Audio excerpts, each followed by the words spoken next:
Другим событием в поселке Хандыга Тампонского района открыли новый многофункциональный центр. Учреждение стало уже 16-м по счету в республике. Центр «Мои документы» оценила и наш корреспондент Мария Винокурова.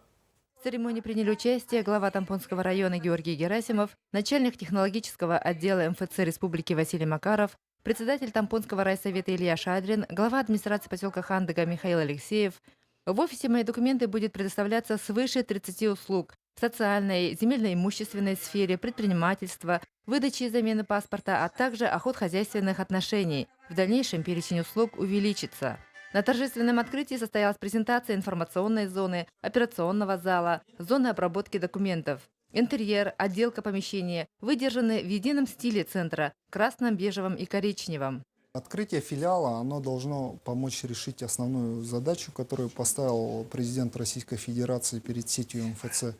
То есть это охват 90% населения страны услугами МФЦ, которую мы реализуем сейчас. Для приема посетителей работают 3 кабинки. Обслуживать клиентов будут главный консультант и 2 консультанта, которые прошли специальный отбор, обучение и стажировку. Помещение МФЦ находится в самом центре Хандыги, в микрорайоне каменной застройки, где проживает наибольшее число людей. Мы очень рады, что в нашем районе открылся еще один офис МФЦ. И мы очень положительно настроены, у нас очень хороший рабочий настрой.